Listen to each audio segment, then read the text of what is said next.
I took the dogs out and I thought I had plenty of time. Apparently I didn't. So it'll be just a couple seconds while we're getting some things going here.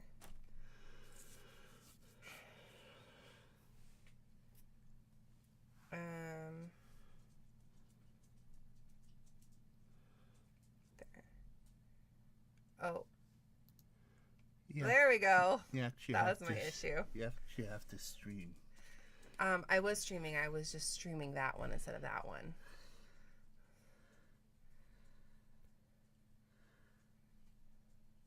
Hey, look, I'm on Twitch. Okay, congratulations. Okay, I just want to see real quick if it fixed this issue. Don't mess with it. I'm not messing with it. I just want to see if it's fixed. You shouldn't do that when you have a mic on you. Drink? Yeah, it's loud and obnoxious.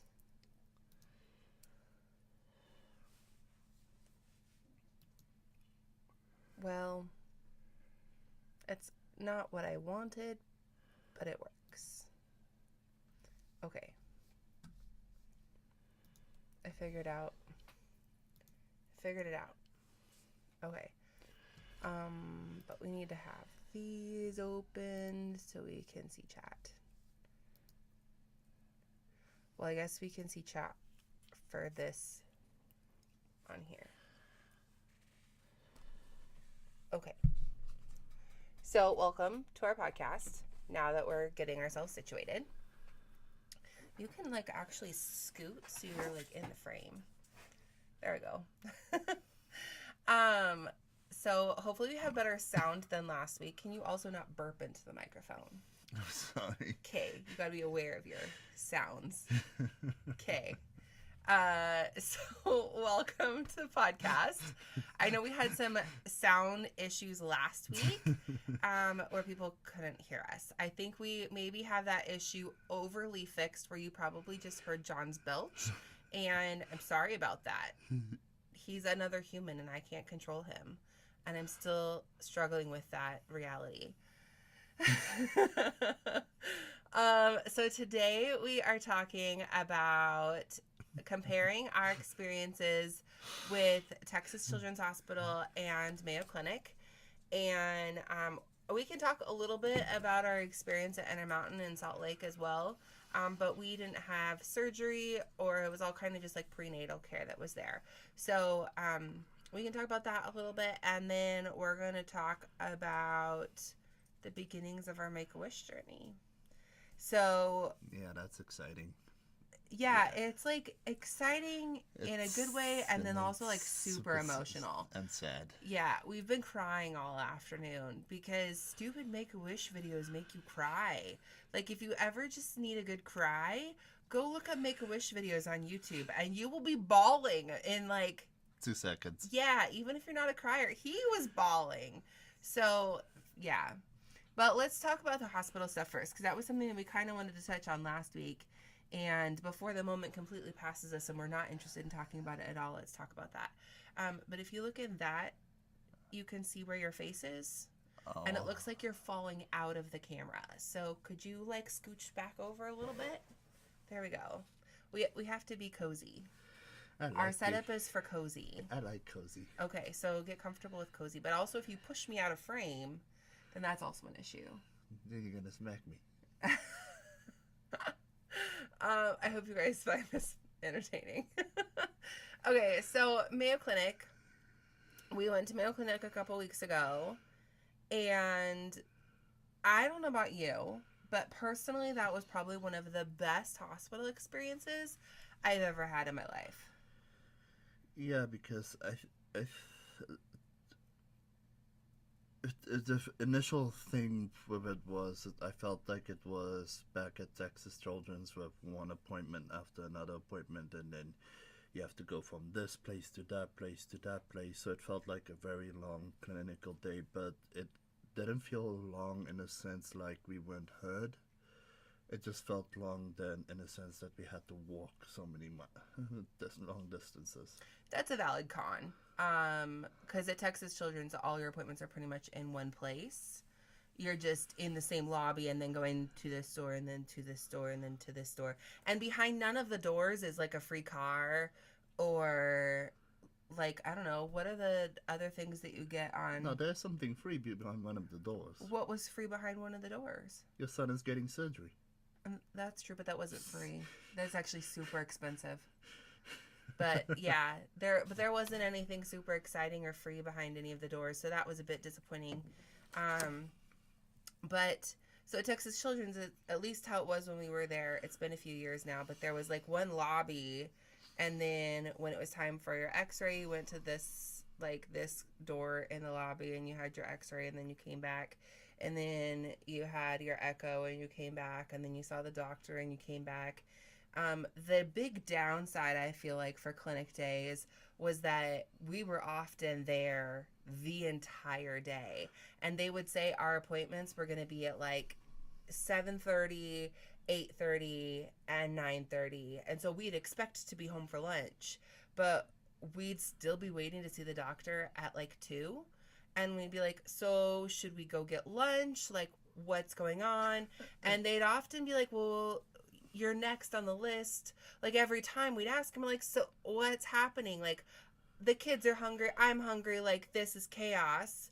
Can you give us a little bit more scoop? Or like, I need to pump. But to pump, you have to go to another building, down several floors, across a skyway. It's like a whole thing to be able to get to the room where you can safely pump.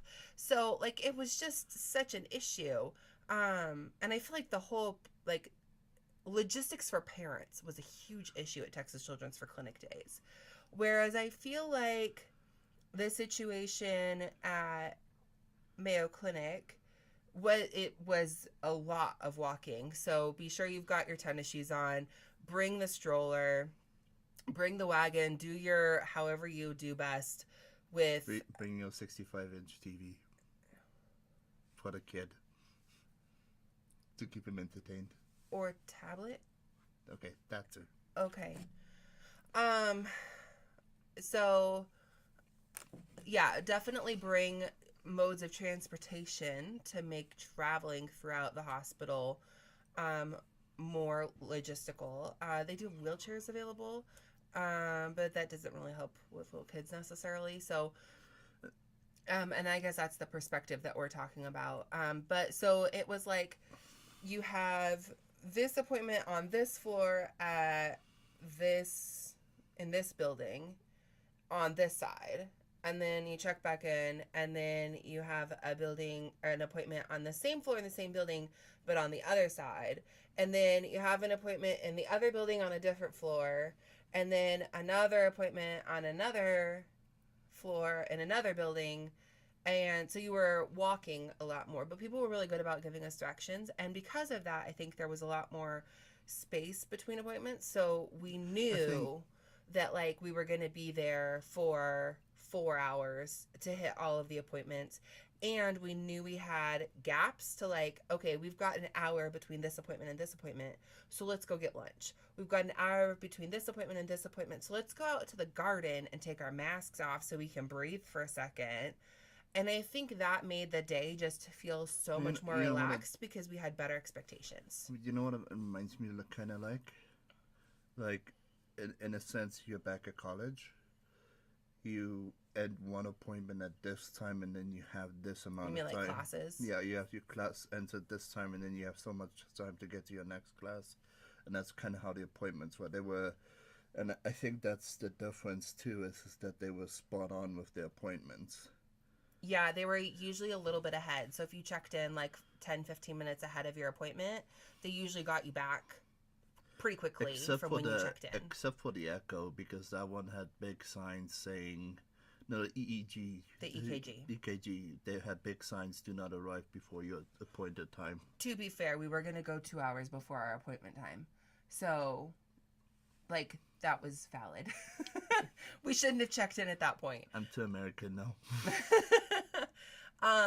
But it, like, I think it set expectations better, and then it was, like, they worked really hard to meet the expectations they set. And so I feel like they, in doing so, that, like, as a corporate way of like the way that you as a business interact with your customers, working so hard to set realistic expectations and then working really hard to meet them, I feel like shows immense respect. And I think that was one of the things that I always felt at Texas Children's is as a corporation, I never felt respected.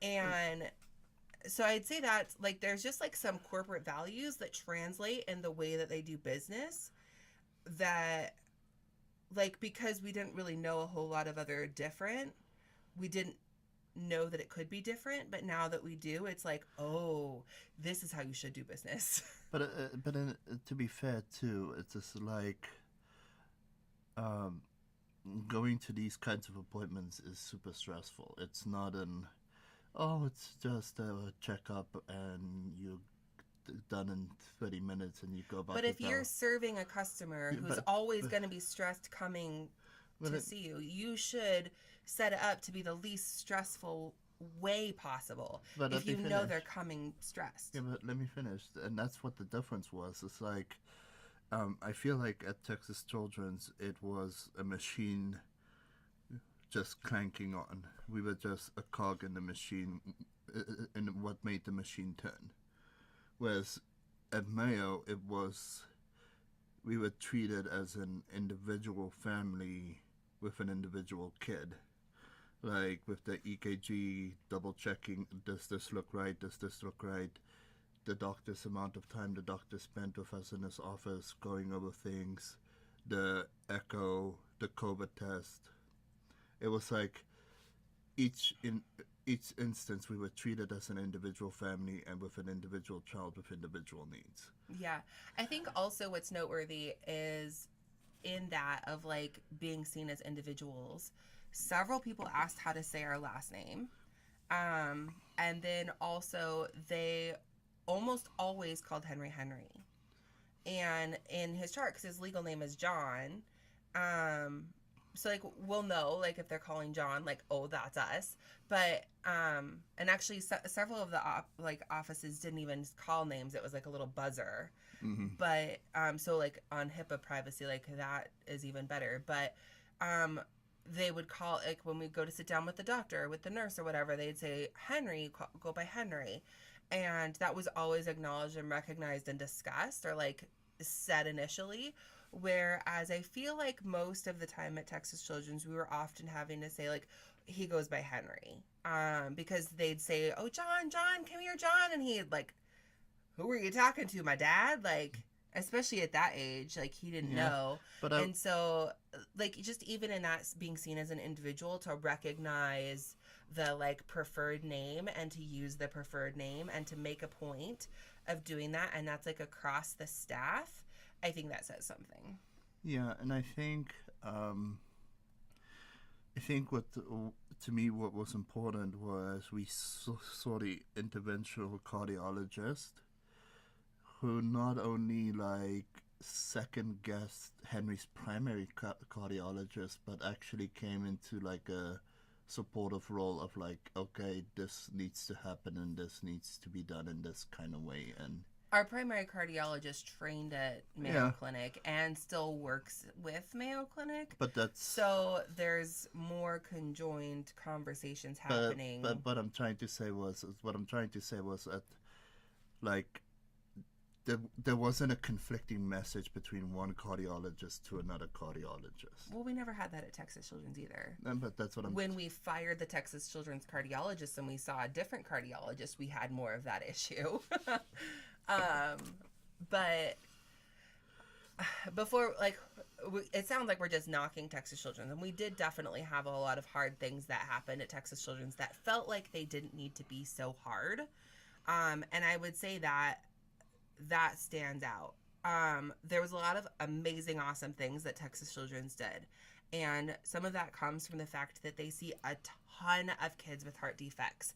So much so that they have entire floors, like multiple floors, devoted to the cardiac ICU, the cardiac step down, the cardiac outpatient. They have multiple floors and several surgeons, several outpatient. Like it's a huge set up for heart defects. And so when it comes to volume, they do a ton. And I think there is like a definite benefit to be said of like, if you've done this 1,000 times, you know how to do it really well. Yeah, no. And so they know how to do surgery really well. What I feel like for us could have been worked on with Texas Children's, and especially as we've talked with other parents, we're not the only ones that feel this way, is their corporate bedside manner. And so that alludes to like, there's a mentality behind the scenes that, especially because it wasn't just like one doctor, one nurse, one person that was an issue, but it was a very frequent issue that we encountered where it was like, we're the doctors, we're the care team, and occasionally it'd be like, you're the parents and you're a part of the care team and we're going to respect you and bring you in. But like, when we're in step down, for example, more than once I would see them doing rounds outside the room and no one would even step in to be like, hey, do you want to come out for rounds? Yeah, we had to like basically politely introduce ourselves into the discussion. And not every time, but it happened more than once. And it was only with certain cardiologists that happened. With other cardiologists, they were like, and to me, on a personal front, that's what I struggle to contend with, is like, there's not just one doctor that takes care of the kid. Every week the doctor changes. That's going to be in any inpatient situation, though. I understand that, but for me personally, that's a hard thing because. Okay, but that's every hospital. We're comparing hospitals. Oh, okay. So it's like you're saying, like, I had an issue with nurses. Well, every hospital has a nurse, so like you can't get away from the fact that you need nursing care. You can't, like, it's like you're saying, like, my issue with being in the hospital with our son was that we had to be in the hospital with our son. Okay, then let's have a different conversation. That's not the conversation we're having. I do smell. So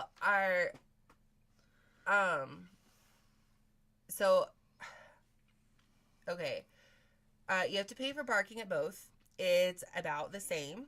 And I feel like at Texas Children's, it's definitely justified because you're in downtown Houston and you literally can't go anywhere without paying a ton for parking, and you're paying about the same that you would pay for any other parking garage. So if you were to be like, I'm just going to go park here, it's fine, then it's the same. But at Mayo Clinic, I don't feel like it was the same way. Like, you still had to pay for parking, but I feel like it wasn't as justified. Like, there was street parking that was free, not very far away. But also, like, I think what the difference there too is that Texas Children's, a lot of the times we looked for underground parking where they had it, and it was a lot harder to find parking than we ultimately did. Anywhere, any of those parking garages. But so to get decently priced parking, you had to park at the railway station that was like 12 miles away or something crazy. Yeah, like, it was really far away. And then you're still paying like $2 or $3 for parking, and then you're paying a couple dollars for the train to get into town, and it adds like another 30 minutes or so to your trip in and to your trip out. And that's what made our days so long. Well, it contributed. But that's like one of the hacks of like, how do you like do this? Or you could park in like their Texas Children's like remote lot that is like $6, and then you can take the shuttle in. So like the shuttle's free, but it's still like you're still having to pay, and I feel like it's just dumb. And like, I don't know, think about like when we go to Sanford, like not only is all the parking free, but you get free valet. And so that's the same at I think Salt Lake. Yeah. And for Intermountain. And so that was, I think, maybe like an issue that I feel like Mayo Clinic's taking advantage of, being able to be like the other hospitals that they compete with by charging for parking, but it doesn't really translate, or like they could charge less. And so that was maybe one of the issues that I had in that respect. Yeah. So if you stay at a hotel that like social work has arranged for you, that like your insurance is paying for the hotel or whatever, or one of those hotels right near Mayo Clinic, you can park at the hotel for free. And that's included like with your hotel stay. And then you can take a shuttle to Mayo Clinic, and that's how you get around the parking. Because we were staying long term in the Houston area, I can't speak to that necessarily. But that was definitely a difference. So clinic days, logistics are different. Probably in total about the same time that we were there, maybe longer at Texas Children's, or maybe it just felt longer. I think the reason why it felt long, I think both were the same amount of time, but the reason why Texas Children's felt longer was we were thoroughly frustrated halfway through our trip. Well, no, actually, it was shorter, and it was at two different buildings. So that part was maybe a little obnoxious too. That you're like, you do all your testing down at the main Mayo building, but then you see the doctor at St. Mary's, and that's like a couple blocks down and not walking distance. I don't know if they have a shuttle between the two. We had our car, so we moved the car, but then we had to pay for additional parking. So that was kind of dumb. And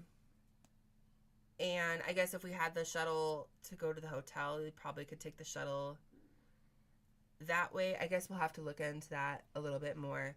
But everything was in one location completely at Texas Children's, whereas at Mayo Clinic, not just in like different buildings next to each other, but like down the block too. So logistically it was more complicated at Mayo, but I feel like I didn't mind as much because they set expectations really well and met those expectations that they set. Whereas at Texas Children's, it was like, come all day, we'll see you at some point, but we'll tell you we're going to see you at these times, but don't count on it. Yeah, I think,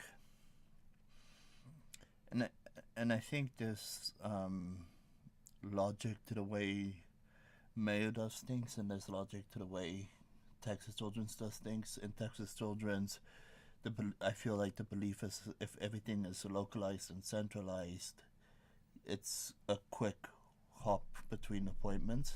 Whereas at Mayo, because this appointment is on this floor, this appointment is on that floor, that appointment is on that floor, it keeps you busy. You don't think of the time. I don't think it's the point is to keep you busy. I don't think that's what the I point. felt. No, it's just that's where stuff is, and it's because at Texas Children's, it's set up for kids and like very like they're you only need the echoes on the cardiac floor generally because that's where they're going, whereas like Mayo Clinic is not a children's hospital. Mayo Clinic is Mayo Clinic.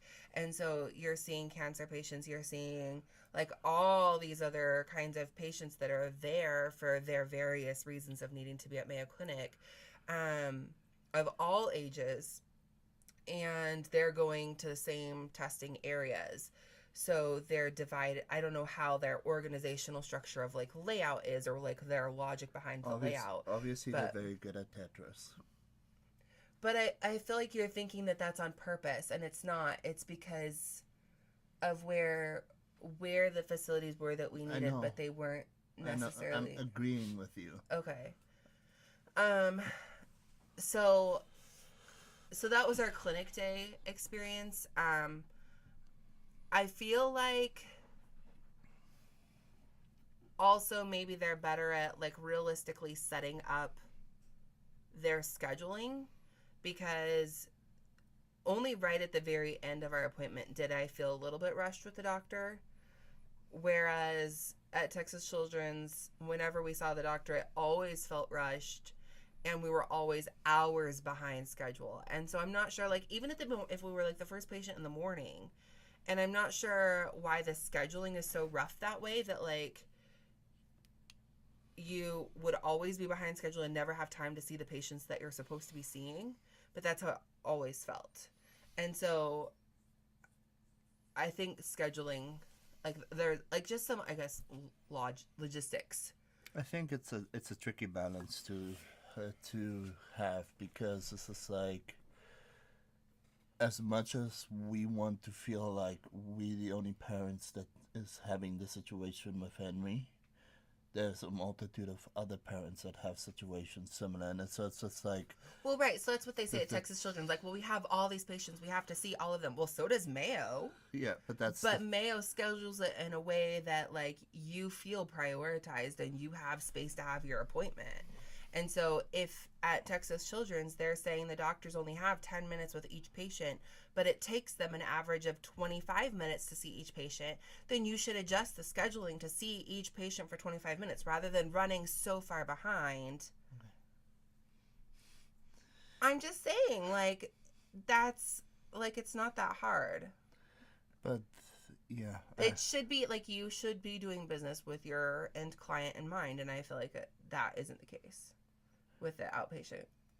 yeah, but we're really knocking Texas Children's, and it's not that they're bad hospitals. Well, that was, like, the one thing that I feel like that was a huge, with the outpatient, like, the whole outpatient experience, I felt, like, pretty, like, so, like, for example, if we go to Fargo and we go to Sanford and we see GI and then we see cardiology and then we see neurology, they're generally pretty good about getting us into all those doctors. They're not always great about getting us in and out on time and collaborating care between the three.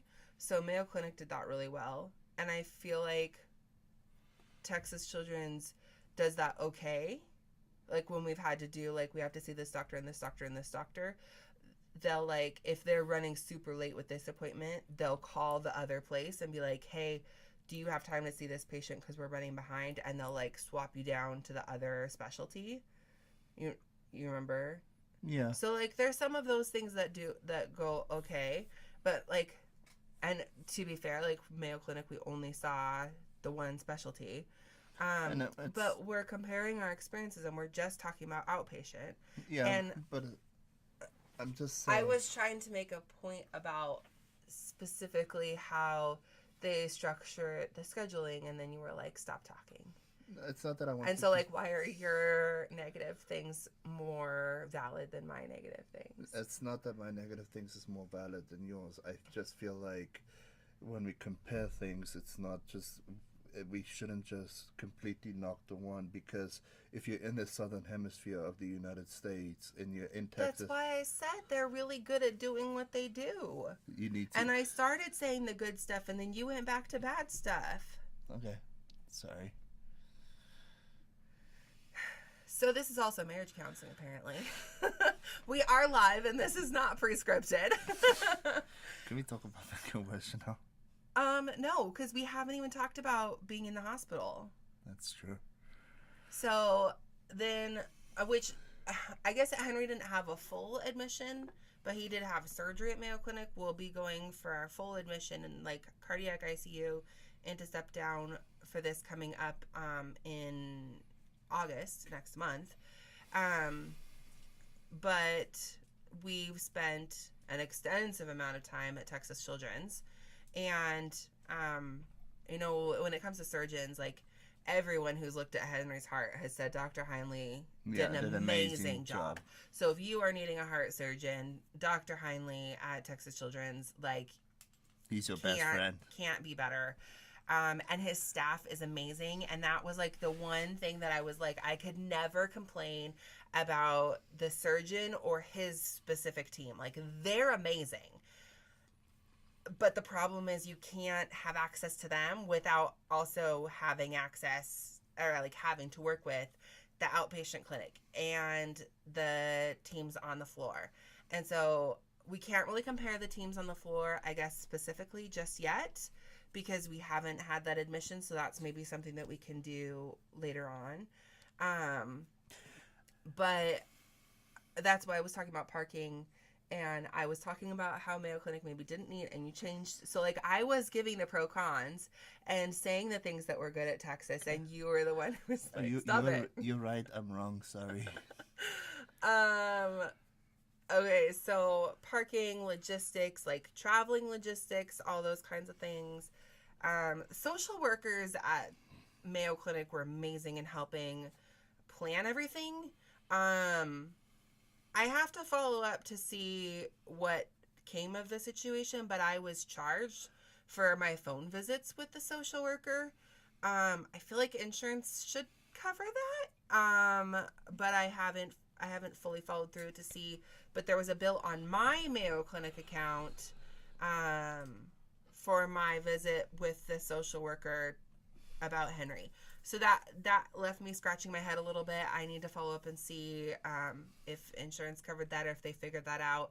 But I guess that's a maybe potential heads up because that caught me off guard. But they were super helpful and amazing in getting things lined up. They even helped us out with some things that like our local people who were supposed to be helping us with didn't. So I can't say enough about social worker there. I feel like whenever we talk to the social workers at Texas Children's, maybe they're just overwhelmed, but I feel like I never really got any help from them. I don't know. I didn't deal with that part. What I dealt with was the waiting in the surgery and how we needed to be extra fit initially until we moved to the Legacy Towers. Remember how we had to go from this floor to that floor to that floor to get to the Ronald McDonald? Yeah. And that was really hard postpartum. And I don't know that it's not that way anymore. No, Because it's not. postpartum, you can just stay in the ICU now. And So, it's not even really worth talking about that. But, and that would be a surgery thing, like an admission thing. So I guess we'll discuss that more maybe after I had a lot of while we're at Mayo Clinic. I had a lot of PTSD with Henry's birth and his heart defect and surgery, and so I didn't pay much attention to the admission part other than being a robot and saying, I need to be here, okay. I need to be there, okay. I need to do this, okay. Okay. So you're saying you don't have anything specifically to contribute to the conversation. Because I don't know what Mayo's going to be like. So can I tell them? Or are you going to keep telling me you don't have anything to contribute to the conversation? And are you feeling grouchy? No, I'm feeling attacked and I'm not feeling good. I'm feeling like you're frustrated with me and we're live on the internet and I'm feeling like you're talking down on me and I'm feeling really uncomfortable. I'm sorry. I forget even what we were trying to talk about. Admission stuff, the surgery stuff. Okay, and we're not even going to talk about that today. So it doesn't matter. So then, let's see. We covered inpatient or outpatient stuff, traveling to social work, so like arranging ahead of time. I think that covers like the most of the experiences we have at Texas Children's versus Mayo. We covered a little bit of Sanford, Intermountain, University of Utah. We did a lot of outpatient appointments. They spent like 3 hours with us when we were there, so that was really amazing. Just like answering our questions and being really patient. And I guess we were the only patient on the doctor's schedule that day, and there was a lot of like accidental scheduling mishaps that happened. So yeah, it went great anyway. up until the point where he told us Henry's survival odds without the surgery. Yeah, I mean, some bedside manner could have been beneficial there, but I guess we can't speak a ton to that. I don't know, I think we had appointments there twice at pediatric cardiology. Yeah. At primary children's in Utah. No, we didn't. Wasn't the primary children's. What happened at primary children's was we toured the facility, which was a mess because they weren't really that helpful. And at the U. Yeah. But the doctor appointment was at primary children's. No, that was at IMC because he went. I think. That's where we saw the fetal doctors. like when we got ultrasounds and stuff, but when we actually went to have conversations, maybe you weren't at all of them. No. But like no, because you were. Remember, because we left Benji in the car, and then someone left a note that you shouldn't leave your dog in the car, and it was like November, and he was perfectly content. Yeah, maybe I crisscrossed it before my stuff at the hospitals, and like once you get the news that your son has got this condition, everything starts to blur, and you just like, how can I get best through it? Yeah. So I mean, we had good experiences with Intermountain. We didn't get to have surgery there, or really. The team was really amazing in the pre stages of like we're expecting, and like our social worker with Intermountain Healthcare or Select Health was amazing. She'd call me like once a month or something and just like, how's everything going, and just had an ear. And that was part of like, we got a case manager, and that's what she did, and she was incredible. So no complaints there from any of that. I will say, like, the differences between how we were treated at Intermountain, which, if you're in Utah, that is a fantastic hospital to be at. But how we were treated there as opposed to how we went on, like the caseworker, the doctor, everybody saw us and knew that this is not an easy news to get, and was really compassionate and supportive of our situation and wanted to give us the best care possible. Yeah, versus like Texas Children's was like, okay, this is how we deal with it. And just like a lack of recognizing the emotional journey that we were on from like the appointment at the Women's Pavilion all the way through. I felt like was that way. Yeah. And to be fair, we didn't exactly give Texas Children's 9 months to prepare for us. But even after Henry was here, it didn't get better. I mean, how many teams did we fire at Texas Children's? Yeah. So it didn't get better. But it's very congruent with Southern culture, or like how business is conducted in the South. Because I would say from every corporate company we worked with in Houston, it was all the same. Like, no lack of like recognition that my customer is a person and important. So like, maybe they just have too much business and so they don't care. I don't know. But I like our issues with Xfinity and our issues with Verizon and our issues with like, I don't know, when we've interacted with those corporations in other parts of the country, we've had a vastly different experience than all of them in Houston. So maybe it's Houston culture. And I think that talks to the fact that we went from a small town to a metropolis, basically. Houston is a really big city, and so it's just like, if they don't treat us well, the next customer will be there. Maybe. Yeah, maybe. I don't know. So this went south. No pun intended. A little bit, yeah. So let's maybe lighten things up with Make-A-Wish. We'll see. So our plan all along has been to do Henry's Make-A-Wish when we did the Fontan, because we've heard from other families that sometimes if you wait too long after the Fontan, they're considered cured, and then you're not eligible for a wish. And so we wanted to wait and do it like along with the Fontan, so that we have something fun and exciting to talk about through the Fontan, and then do surgery or do the wish afterwards. Henry developmentally is only just getting to the point that he could really tell us what he wanted. And I think the concept of a wish really is lost on him still. Yeah.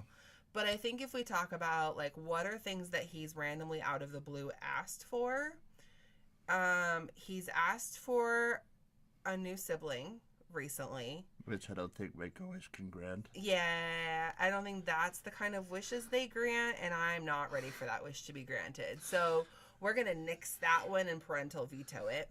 The other thing that he asked for out of the blue, like, I don't know if it was an ad on Nick Jr. or I'm not sure where it came from, but like a couple months ago in the car, he was randomly like, I want to go to Disney World. And we were like, no, he didn't say I want to go to Disney World. He said, I want to go to Walt Disney World. That's right. So we were like, huh? And so that kind of sparked this whole thing of like, okay, let's talk about Disney World. Like, what is this? Like, does he really understand what it is? And so we've done some YouTube videos. He's obsessed with Toy Story. Obsessed with cars, but not as much as Toy Story. And he really likes Finding Nemo. And he likes monsters in October. Monsters, Inc. Yeah, in Monsters Inc. in October, because then he goes, boo, I scared you. He maybe is more currently obsessed with Nemo than he is with Toy Story. That's the only way we can get him to go down the slide. Yeah.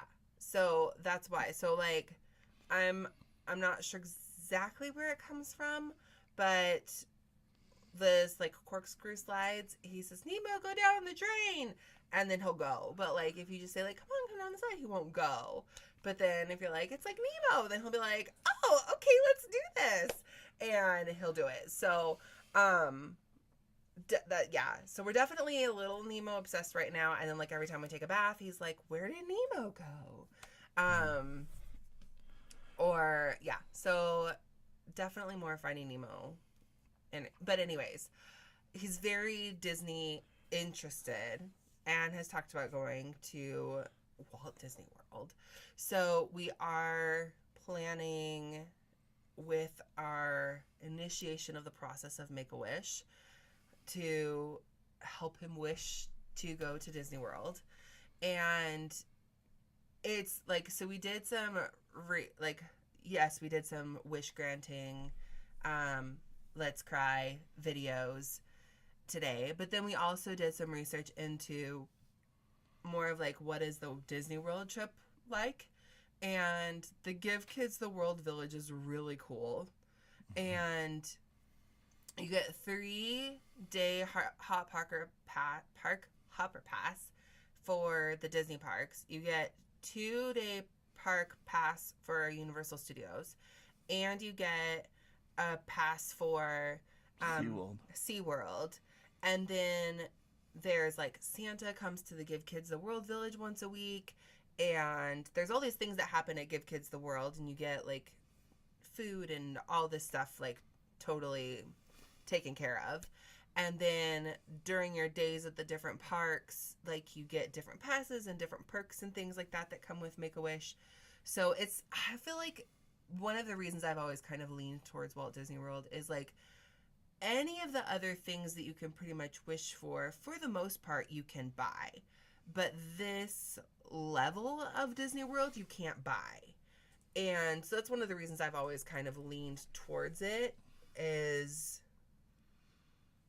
there's so much magic that goes into it, I guess. Which, like, if he was a little older and had, like, someone else that he looked up to or something, I'd be fine with, like, something else. But just if you guys want to know, the reason why I keep my head down is because my dog wants head scratches, which he hasn't wanted in a long time.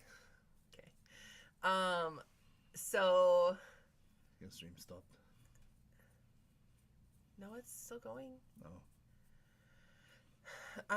So we are planning to discuss the Disney World trip when we have our conversation with Make-A-Wish.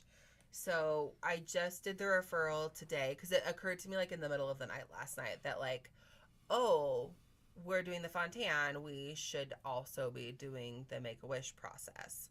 And I'm a little sad because I wanted him to be a little older, and I don't know how much he'll remember of it, but we're definitely going to do a lot of video, a lot of photos, and revisit them so that hopefully he'll hold on to those memories when he gets older. But the coolest thing about that trip too is that one of the things that you researched is that I think it's 2 calendar days that you can go back to the Make-A-Wish Villa. That's what it says right now, and that could change at any point. But it could potentially serve as a reminder of like, yeah, we did this. It's probably not as magical as the initial trip is. And I don't know that it includes with any passes or, you know. Yeah. So, but yeah, that's a possibility, I guess. So, we're doing Disney World, and so now we're just waiting for the like official your wish has been granted, starting the wish process. Or like not your wish has been granted, you are eligible for a wish. That's the part we're waiting on. So we submitted the doctor's information, and we've been told before that we were eligible for referral, and we've had doctors and nurses and stuff ask before if we wanted to be referred, and we just said we wanted to wait until he was older because I was afraid he wouldn't remember.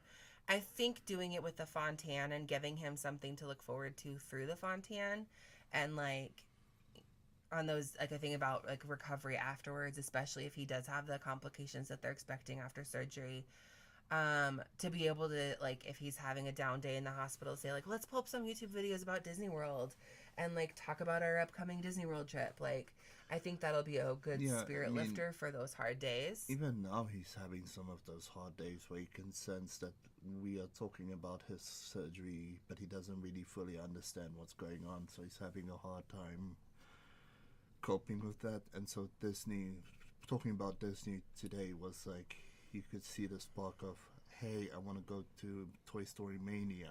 And yeah, so we were bringing up like some of the different worlds at Disney World and like, oh, what do you think about this, or what do you want to do about this? And he was like, Toy Story! Like, he was so excited about Toy Story. So that, like, to see him light up about that was really fun. So we're looking forward to that, and I don't know how long the process is or like when, but we're hoping maybe like winter, because Florida's hot, and we suspect Henry has dysautonomia in the same way I do, because he doesn't handle heat very well either. And so like even going to the zoo in Houston or whatever, we usually can't do it for very long because it's just too hot. And so I would expect kind of the same thing with Disney World, and that Give Kids the World Village has like a whole bunch of pools and different things. So there's like a lot of other options that we have for like, if it's just they're done, it's hot, let's go have ice cream and go to the pool instead of, you know, spending the day at a park or something like that if they're just exhausted. Like, there's a lot of other opportunities for us to still have fun. I think the thing that, I mean, what we found out today, what got you into tears the first time was the fact that if Henry does get the Disney World Make-A-Wish, he gets a star named after him. Yeah, and I mean, that could be something that changes, but right now in the like you're leaving package at Give Kids the World, it says a star passport, and I was reading about that, and it sounds like they name a star after your kid. I could be misunderstanding it, but that was what my impression of it was. So it'll be interesting as we get to talk to more people and find out more what's it about. We'll be sharing this journey with you guys. I anticipate a lot of you probably have a Make-A-Wish on your radar for future stuff. So I know you probably have the same questions we do.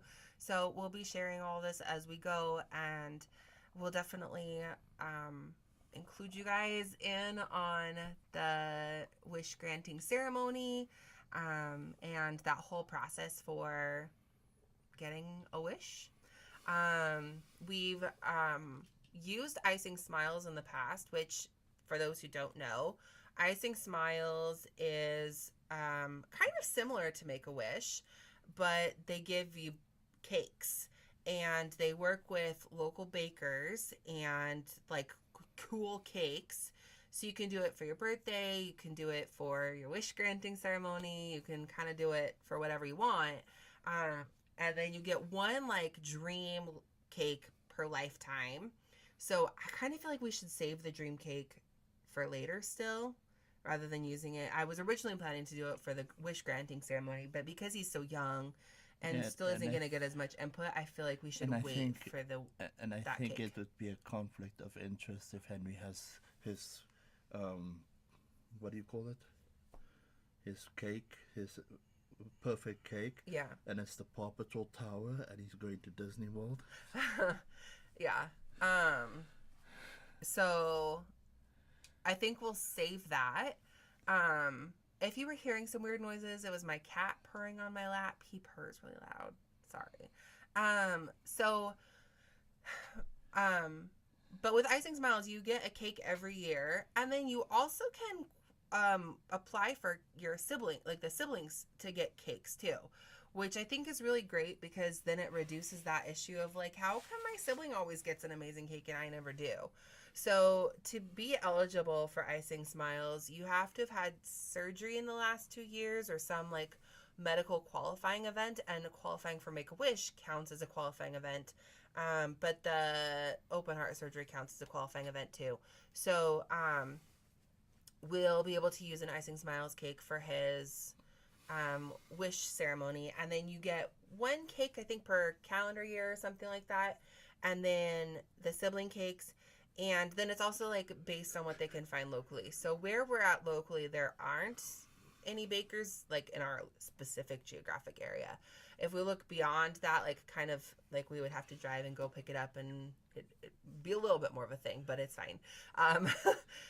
There might be a couple options, so that's something that we'll have to look into. I also don't know for the wish granting ceremony, because there isn't a Make-A-Wish office here, if it's like that we do the Make-A-Wish ceremony like at Make-A-Wish, and I don't know if it's in Fargo or like I don't know where the North Dakota one is, so that's something we'll have to look into, or if like they'll let us do the wish granting ceremony here so that like the community can participate, because it's such a long drive.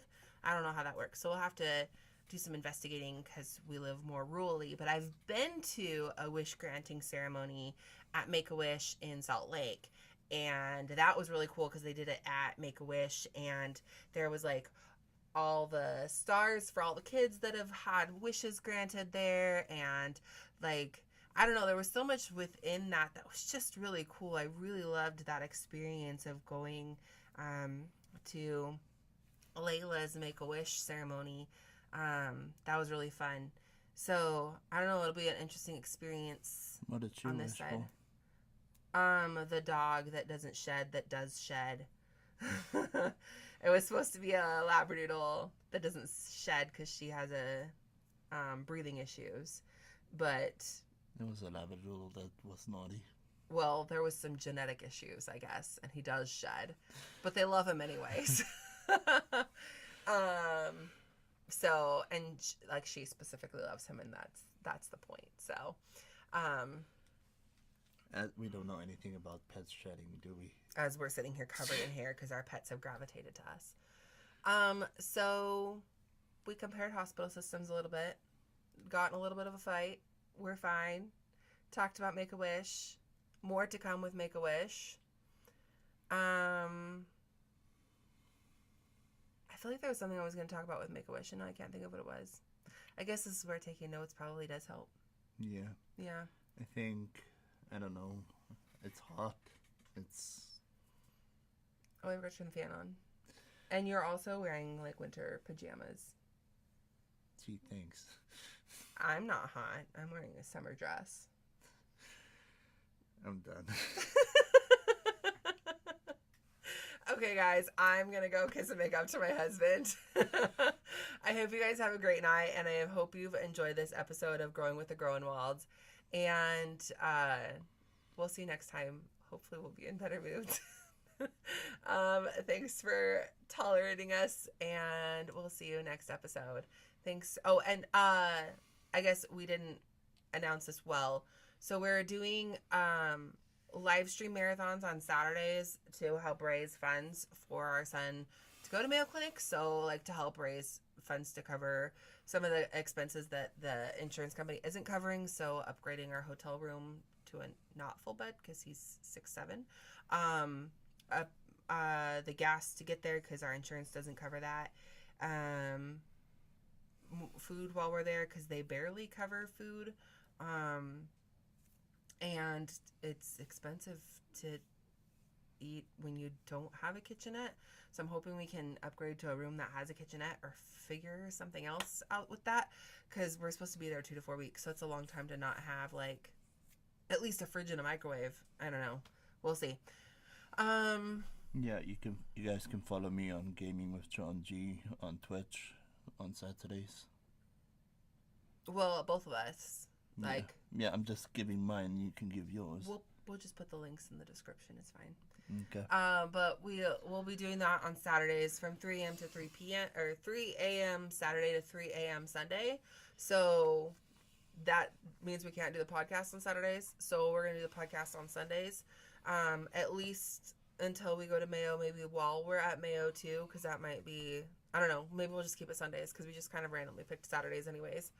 But that's why the day switch, in case you were missing that. And if you don't like watching the live video and seeing us getting little tiffs, you can always catch the audio version where we cut those things out and cut out some of the awkward comments and things. And that is, you can just go to growingwiththegroenwalds.com and you can find that, links to our Twitch channels, and where to find us else on social media and all those kinds of things.